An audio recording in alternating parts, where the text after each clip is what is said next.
Hello विद्यार्थी मित्रों बधा मजामां छो। केमिस्ट्रीना आजना लेक्चरमां बधानुं स्वागत।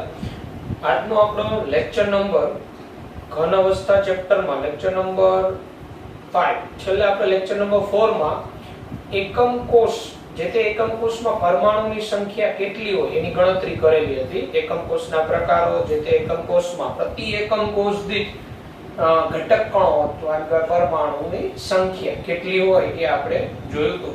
હવે આપણે જે એકમ કોષો જે આપણે જોયેલા બરાબર।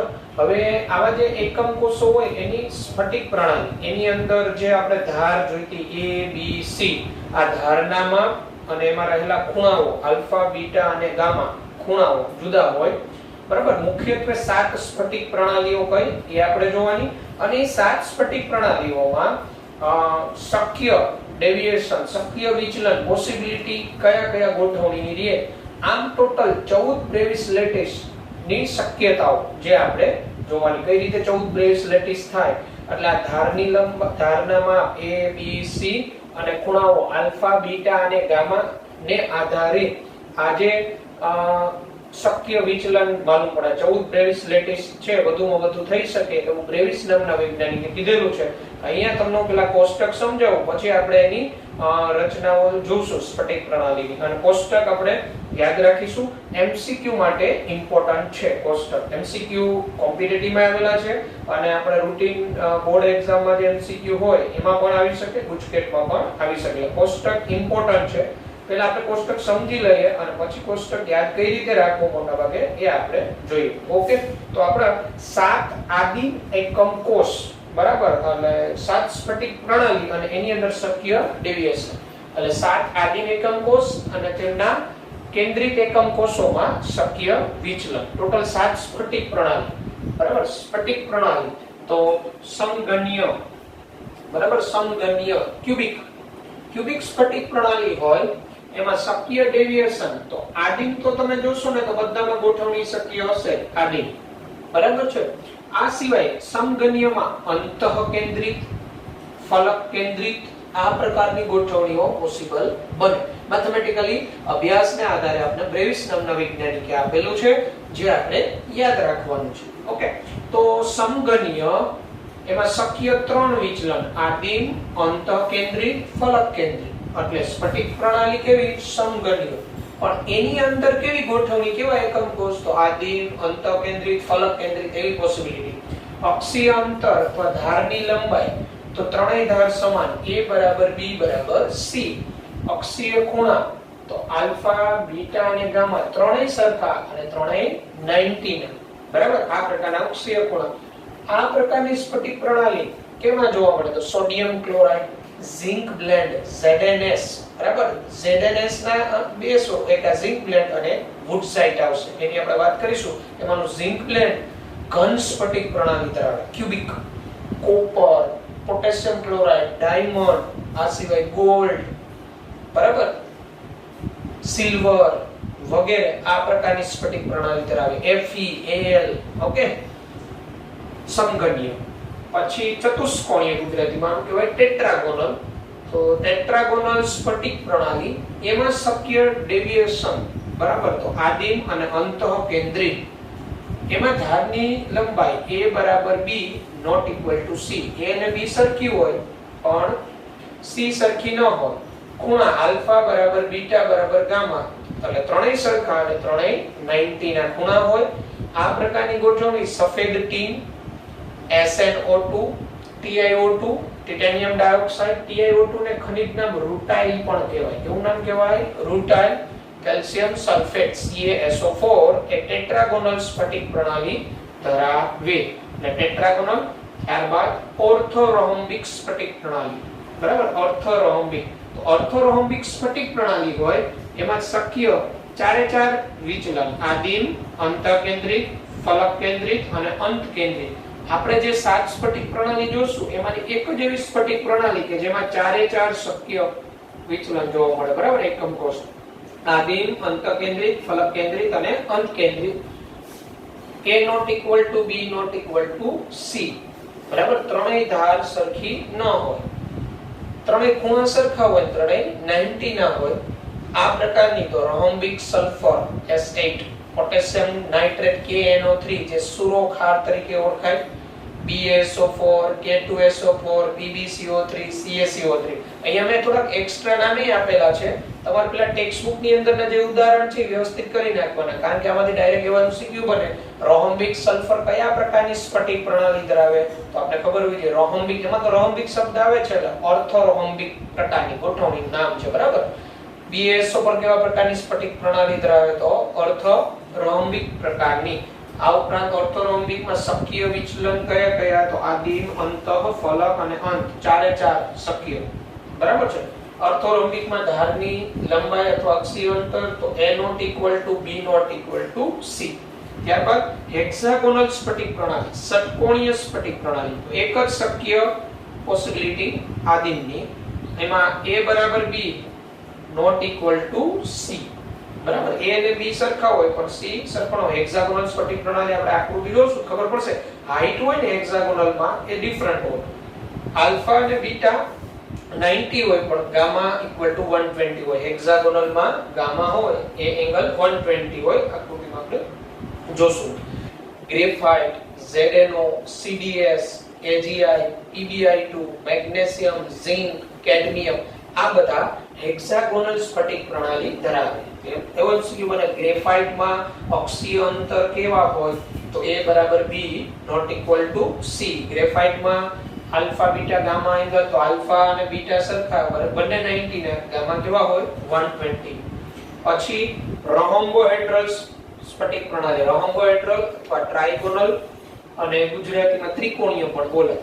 એમાં પણ એક જ શક્ય ડેવિએશન આદિમ પ્રકારનું અને ધારની લંબાઈ A = B = C અને અક્ષીય ખૂણા તો આલ્ફા બીટા અને ગામા સરખા હોય પણ નોટ ઇક્વલ ટુ 90 ના હોય. આ પ્રકારની જે સ્ફટિક પ્રણાલી કોણ ધરાવે, તો કેલ્સાઇટ, CaCO3, બરાબર. કેલ્સાઇટ, C12, HGS, મર્ક્યુરસ સલ્ફાઇડ જેનું ખનિજ નામ C12, ICl, iodine chloride, arsenic, SB antimony, bismuth વગેરે આ પ્રકારની સ્ફટિક પ્રણાલી ધરાવે. કેલ્સાઇટ તો અહીંયા આવી ગયું છે, CaCO3 નું કેલ્સાઇટ સ્વરૂપ, બરાબર. તો આ રોમ્બોહેડ્રલ 1 2 3 4 અને 5 સ્ફટિક પ્રણાલી થઈ. હજી બે સ્ફટિક પ્રણાલી જે છે એ જોવાની, પણ એ પેલા અહીંયા આપણે જોશું ને તો અક્ષીય અંતર યાદ રાખવા સહેલા છે. જો તમે આ રીતે યાદ રાખી શકો ટોટલ, આને તમે ઘન કહી દો તો ઘ T, O for orthorhombic, H for hexagonal, R ઘટે R. પછી આવશે મોનોક્લિનિક આપણે જોવાનું છે અને ટ્રાઇક્લિનિક જોવાની છે સ્ફટિક પ્રણાલી. તો ઘટે ઓ હે ર મોટા, બરાબર છે. ઘટે ઓ હે ર મોટા, ઘ ફોર ઘન સમઘનીય, T for tetragonal ચતુષ્કોણીય, O for orthorhombic, H for hexagonal, R for rhombohedral, Mo for monoclinic, Tra for triclinic, બરાબર છે. ઘટે ઓ હે રમોટ્રા. તો નાના હશો તમારા ફાધર તમને કહેતા હશે તારે તો કાઈ નથી ઘટતું, તો તમે ગુસ્સે થઈને કહેતા હશો ઘટે ઓ હે રમોટ્રા, એટલે કે મારા રમકડા ઘટે છે. એટલે ઘટે ઓ હે રમોટ્રા. ઘન, ટેટ્રાગોનલ, ઓર્થોરોમ્બિક, હેક્સાગોનલ, rhombohedral, monoclinic, triclinic.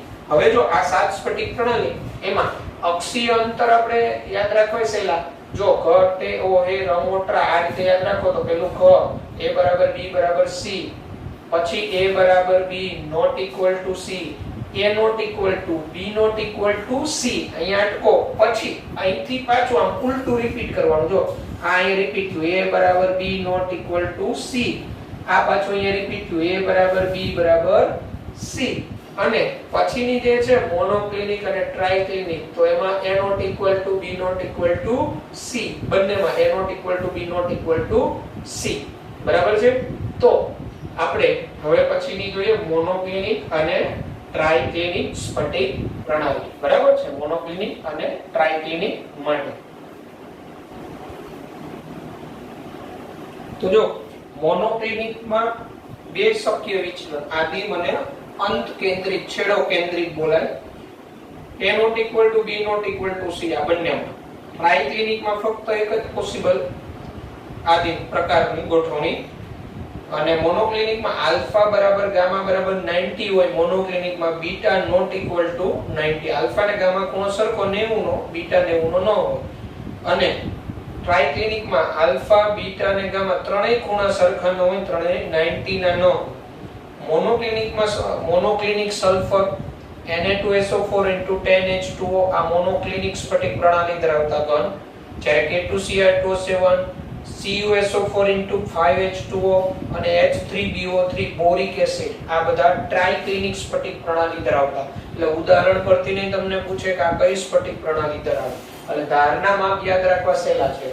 ઘટે ઓ હે રમ મોટ્રા A બરાબર B બરાબર C, A બરાબર B not equal to C, A not equal to B not equal to C. પાછું રિપીટ, A બરાબર B not equal to C, પછી A બરાબર B બરાબર C, અને પછીની બે સ્ફટિક પ્રણાલીમાં A not equal to B not equal to C. બરાબર બંનેમાં. હવે ખૂણા યાદ રાખવાય સહેલા છે. જો પહેલી ત્રણ સ્ફટિક પ્રણાલીમાં આલ્ફા બીટા અને ગામા સરખા, ત્રણેય 90 ના છે. જો આલ્ફા બરાબર બીટા બરાબર ગામા 90, આમાં એ જ, આમાં એ જ. પછી એક હેક્સાગોનલ સ્ફટિક પ્રણાલી એવી કે જેમાં આલ્ફા બીટા 90 પણ ગામા 120, એટલે એક જ સ્ફટિક પ્રણાલી એવી છે કે જેમાં ગામા ઇક્વલ ટુ 120. બરાબર.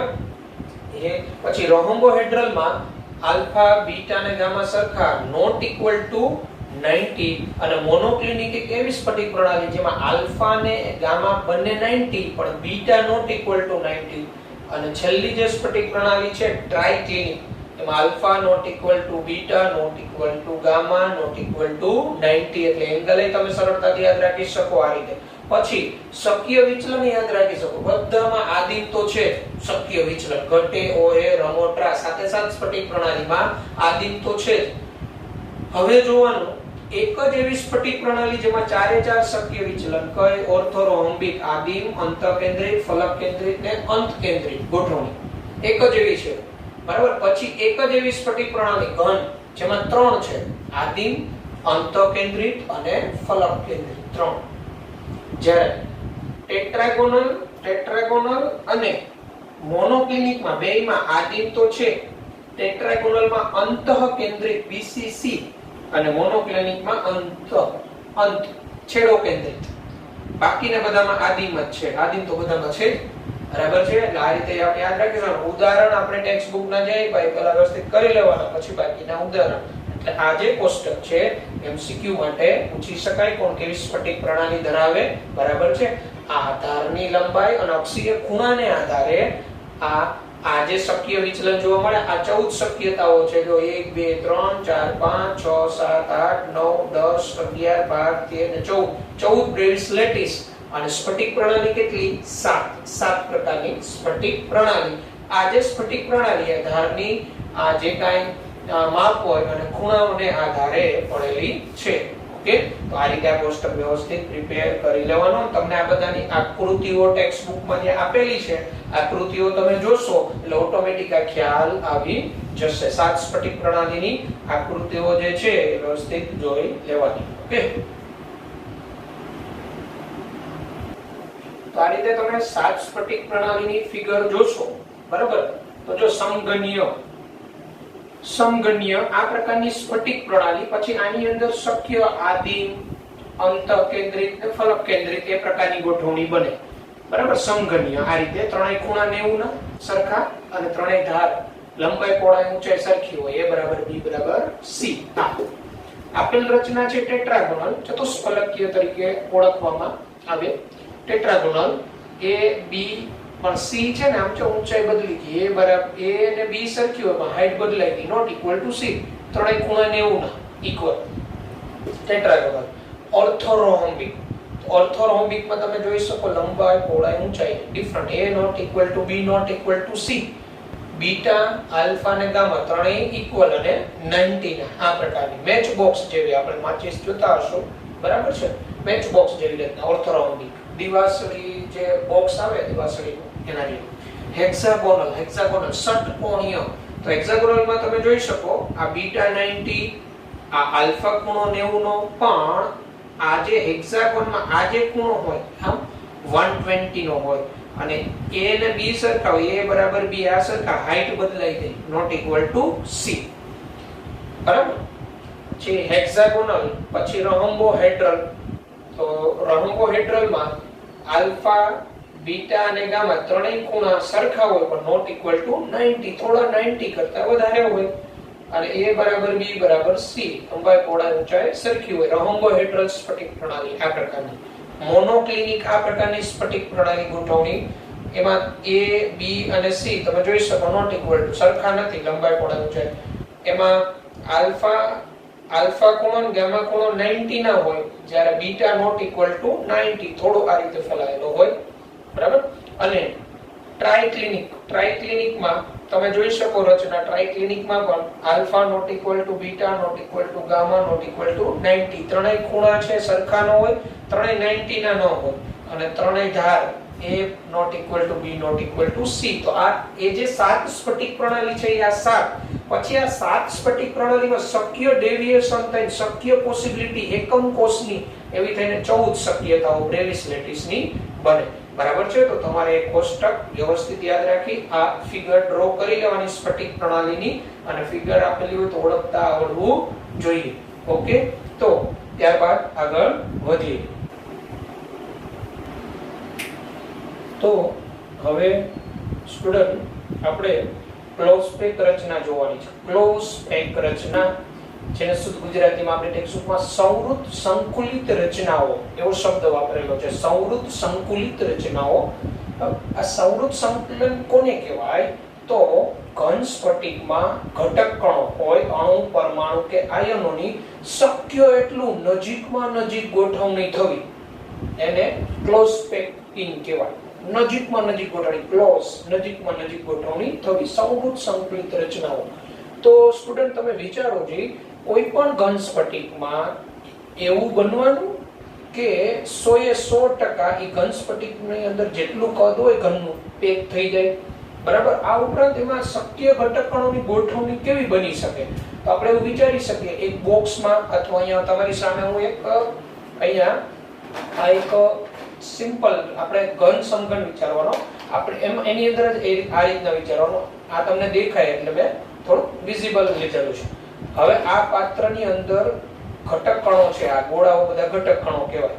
હવે આની શક્ય કેટલી ગોઠવણી અંદર શક્ય બને? એ શક્ય કેટલા એકબીજાની નજીક નજીક રહી શકે? જો તમે આ રીતે આને આ રીતે હલાવો, આ રીતે પાછા આમ હલાવો, પાછા આમ હલાવો, તો આ જે ગોળાઓ છે શક્ય એટલી એની નજીક નજીક જઈ શકશે. પણ એવી તો કોઈ સ્ફટિક પ્રણાલી ન હોય કે જેમાં 100% જગ્યા રોકાઈ જતી હોય. કારણ કે ગોળાઓ જ્યાં જ્યાં એકબીજાને સ્પર્શે ને ત્યાં જો વચ્ચે જગ્યા રહી જાય, ગેપ રહી જાય.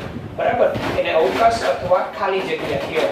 બરાબર છે. એટલે આપણે કોઈ પણ પ્રકારની ઘન સ્ફટિક પ્રણાલી હોય 100% તો એની અંદર કોઈ કદ રોકાતું ન હોય, પણ એની અંદર ગોઠવણી શક્ય કેટલી થાય એ આપણે અભ્યાસ કરતી જવાની છે. એટલે તમે કોઈ એક બોક્સ લ્યો, બોક્સમાં આવી રીતે ગોળા ભરી બોક્સને આમ હલાવો તો ગોળાઓ વધુ નજીક જશે.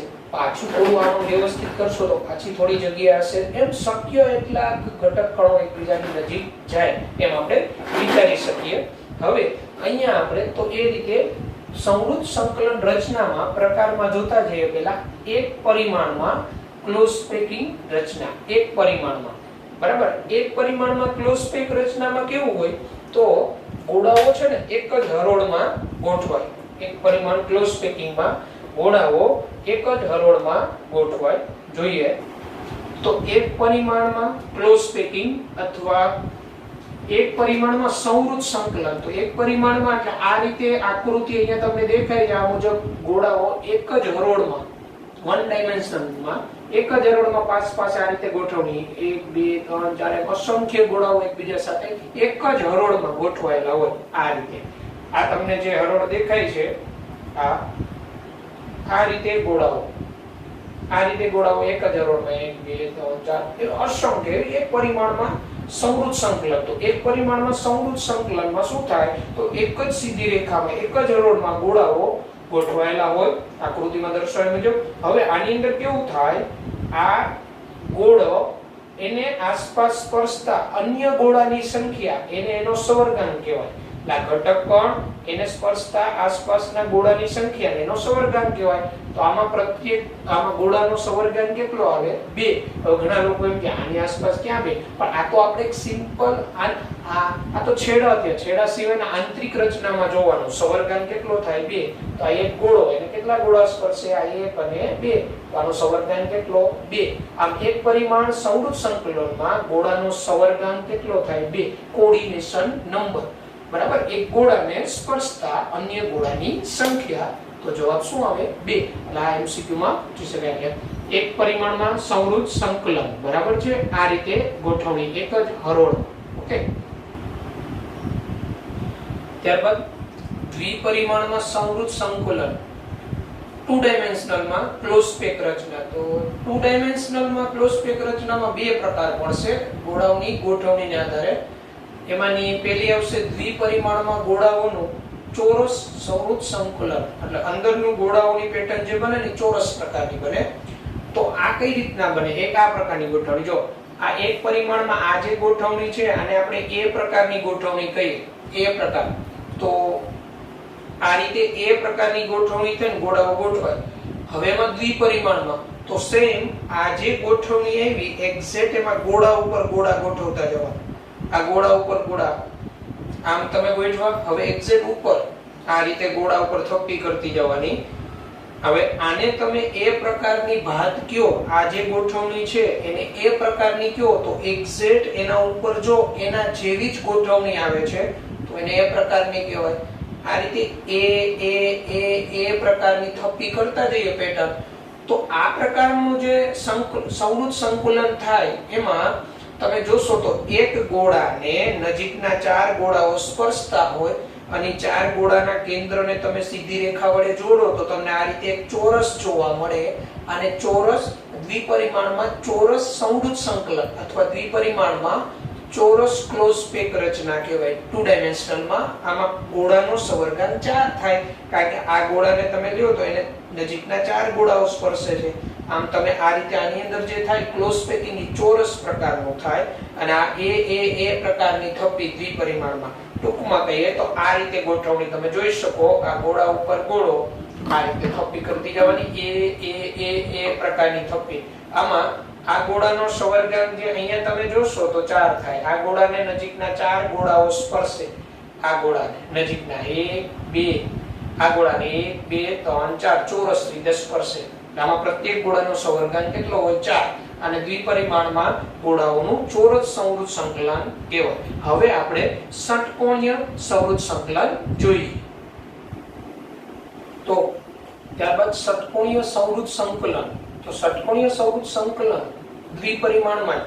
તો આ જે આપણી હતી ગોળાઓ એક જ સીધી હરોળમાં ગોઠવેલા ગોળાઓ એ પ્રકારની પેટર્ન. એ પ્રકારની એક જ હરોળમાં ગોળાઓ.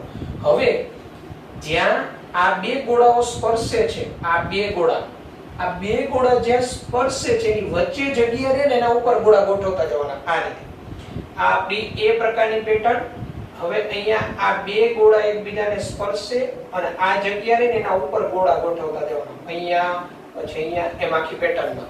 તો જો આ બે ગોળા સ્પર્શે અહીંયા ગોળો આવ્યો. આ બે ગોળા અહીંયા. આ બે ગોળા સ્પર્શે અહીંયા ગોળો. આ બે ગોળા સ્પર્શે અહીંયા ગોળો. આ બે ગોળા સ્પર્શે અહીંયા ગોળો મૂકી દેવાનો. આ રીતે બે ગોળા સ્પર્શે ત્યાં ગોળા મૂકતા જવાના. તો આ જે પેટર્ન થઈ ને ઉપરની તો આ એ પ્રકારની પેટર્ન થઈ. તો એનાથી પેલી થોડી અલગ પ્રકારની ગોઠવણી થઈ એટલે એને બી પ્રકારની પેટર્ન કહેવાય.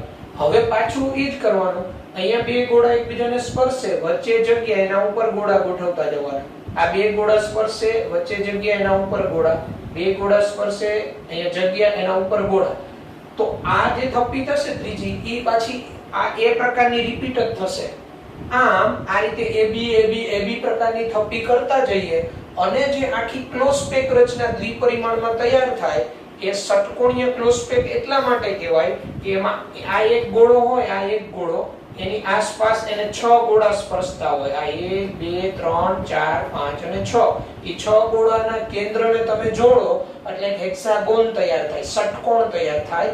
આ પ્રકારની દ્વિપરિમાણીય ક્લોઝ પેકિંગ ષટકોણીય ક્લોઝ પેકિંગ અથવા ષટકોણીય સંવૃત સંકલન કહેવાય. અહીંયા પ્રત્યેક ગોળાનો સવર્ગાંક 6 હોય, કારણ કે એક ગોળાને બીજા 6 ગોળાઓ સ્પર્શે છે. હવે દ્વિપરિમાણમાં ચોરસ ક્લોઝ પેકિંગ, દ્વિપરિમાણમાં આ ષટકોણીય સંવૃત સંકલન.